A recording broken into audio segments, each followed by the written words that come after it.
Welcome to the Wrestling Replay. It's Kato here with your Monday Night Raw replay of the week. I hope everybody's enjoying their week thus far. It's a rainy evening in Washington, D.C. right now, but we're going to go ahead and get through. Now, you know how we like to do things. Let's run through the whole Monday Night Raw recap in under 10 minutes, so stay with me. The show kicked off with a little bit of trouble inside the Hurt Business, which resulted in a brawl between Bobby Lashley, Alexander, and Benjamin, which ultimately led to a match between Shelton Benjamin and Bobby Lashley, where Benjamin, of course, passed out to that Hurt Lock. Now, the main issue being Bobby Lashley is disappointed and the two for losing to Drew McIntyre in a handicap match that happened a week prior.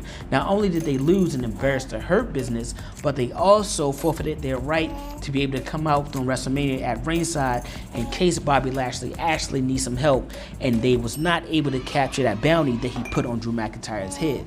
Alexander and Benjamin also seem to be feeling a little bit unappreciated ever since losing those tag team titles. Nonetheless, Drew McIntyre was still waiting for someone to come out and collect, but he said, I'm not going to stand in this ring and wait. I'm going to go backstage and find whoever wants to collect this bounty and offer myself up on a silver platter. That resulted in Drew McIntyre and Ricochet actually going at it in a pretty good match, but Ricochet just didn't have enough in the tank to take out Drew McIntyre, who's on an ultimate roll leading into the WrestleMania match with Bobby Lashley. After the match, things got a little bit interesting as Mustafa Ali came and attacked Drew McIntyre while he was celebrating after he defeated Ricochet. Mustafa Ali looked to have a jump on Drew McIntyre after he shoulder blocked him, took out his leg, and started to wear down that knee, trying to get a leg up on the big man. Took out his knee, leg up. That was a joke. Anyway, all right. Drew McIntyre said, you know what, Mustafa Ali, you want to fight? Let's go ahead and fight. They started the match right then and there. Drew McIntyre gets his second win on the night, back-to-back. Now, when you got somebody like Drew McIntyre like that on the roll, he's steamrolling through opponents. Granted that on the level of a Mustafa Ali and a Ricochet, it still builds a lot of momentum for him going into WrestleMania season. And Bobby Lashley is looking to find some help anywhere he can get it.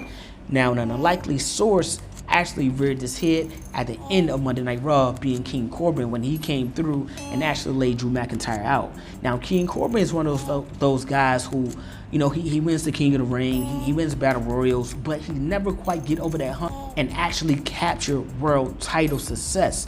So, could this be a chance for King Corbin saying, you know what, hey, if I help take out Drew McIntyre, maybe this puts me in line to fight Bobby Lashley? Or is he just simply finding a new home in a place that he can find some allies, some strong allies to help him further his career or just to fit in right now?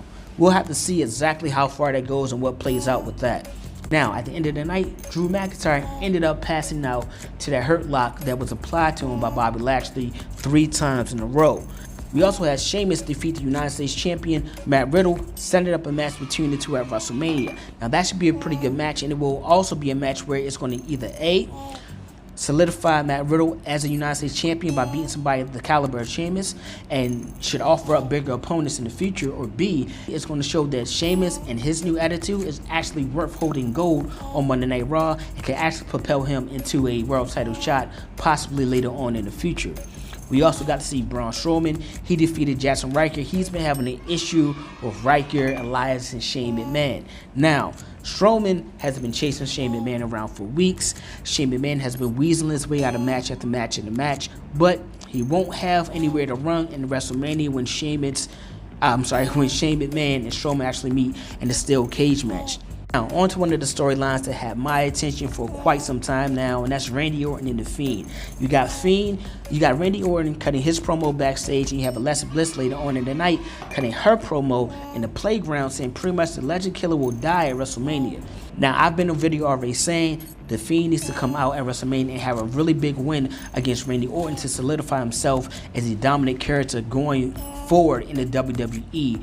If he loses this match at WrestleMania for any reason, that might be the time to put the character Fiend to bed. So he has Xavier Woods defeating AJ Styles via disqualification, but almost interfered in the match. And I will say this, he looked very dominant. I like his finishing move that he put on Xavier Woods. I like the fact that he showed his menacing side by throwing Kofi over the guardrail. This dude has to be standing at least, what, 7'4", 7'5", like legitly 7'4", 7'5". That just made the match at WrestleMania a little bit more interesting. They're really selling it and bringing home the WrestleMania card on this episode of Monday Night Raw. We also see Naomi defeat Shayna Baszler when she was distracted by everything that was going on outside of the ring. You had Mandy Rose and Dana Brooke on commentary. You had Nia Jax and Reginald outside the ring. You had Lana on the other side. And everything just started going crazy when Reginald interfered and Lana tried to interfere with that. And Nia Jax interfered. It was just mayhem. But it ultimately resulted in Naomi getting a pinfall win over Shayna Baszler. And I think that's going to probably set up a nice triple threat match between these three tag teams for those tag team titles at WrestleMania. We also got to see Rhea Ripley and Asuka sign a contract for WrestleMania, which was a little bit, a little weird because you had Rhea Ripley in her heel role. I guess that's going to be the role she played going forward. It was like really a lack of respect for Asuka. She even flipped the table, hit Asuka on the head. I think they messed that part up, but whatever. Nonetheless, at the end of her just disrespecting Asuka, you got Shayna Baszler and Nia Jax coming out saying, hey, we'll take you guys on next week.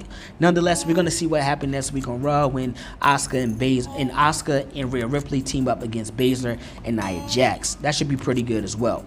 Now, that was pretty much a breakdown of everything that happened inside the show. Let's go ahead and dig into the show a little bit deeper and talk about storylines and advancements and things like that, right? Now, you got Drew McIntyre. He defeated two guys in a row, but now he has King Corbin on his hands.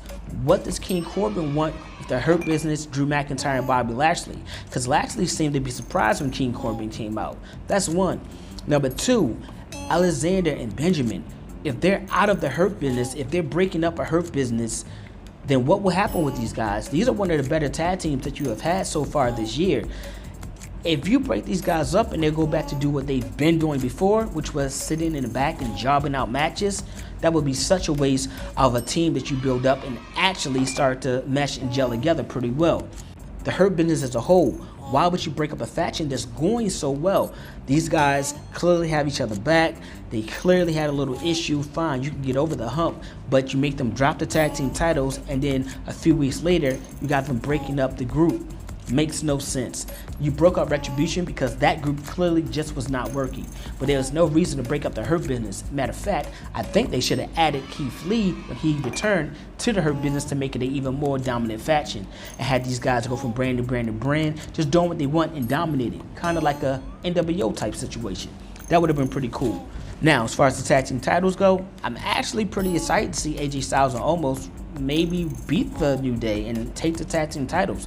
I really want to see how Omos look inside of the ring, considering he looked so dominant. His little 30-second clip that he had with interacting with Kofi and Xavier Woods, I think he did well. We'll have to see if it all ties in together when he's in the actual match. And maybe a tag team match right now with a veteran like AJ Styles would be the perfect place to hire someone who's new and still learning the ropes. We'll have to see. Asuka and Rhea Ripley, not really excited. Didn't sell it for me. Didn't do it at all. Rhea Ripley, I love her as a competitor. Asuka, I love her as a competitor. But the storyline, it didn't really build. It makes no sense of why Ripley is so upset at Asuka when Asuka is granting you, a newcomer, a title shot. You should be appreciative, right? I don't know. Nonetheless, tag team titles on the Raw men's side, they still need to jump brands. I think they need to just go ahead and unify. Other than that, not much really going on. It was a pretty good episode. It was a decent episode. You got some storyline advancement. Not that we understood much of why they did what they did, besides Randy Orton and The Fiend. Understandable. The whole Drew McIntyre going to the back and wanting someone to take his head off didn't make any sense to me. Clearly the locker room don't respect Bobby Lashley enough to want to go and take out Drew McIntyre. So why would you even have a bounty in place in the first place? You had a whole crew to do that for you. Isn't that what the Hurt Business is all about? Hurting people? I don't know, but it's no more Hurt Business anyway. So that was pretty much all I got for Monday Night Raw. I will be back with AEW and SmackDown later on in the week, all right? Let me know what you guys think about the Raw episode, what you think is going to happen in the future, what do you think about WrestleMania, who do you guys got winning? Do you see some titles changing hands? Let me know. Hit me up in the comment section or the DM, and make sure you follow the Instagram page at The Wrestling Replay, all one word, no underscores, nothing like that. And make sure you hit that like and subscribe so you get a notification anytime that we drop a new video. All right, I'm Kato. That was your Monday Night Raw replay. Signing out. Peace.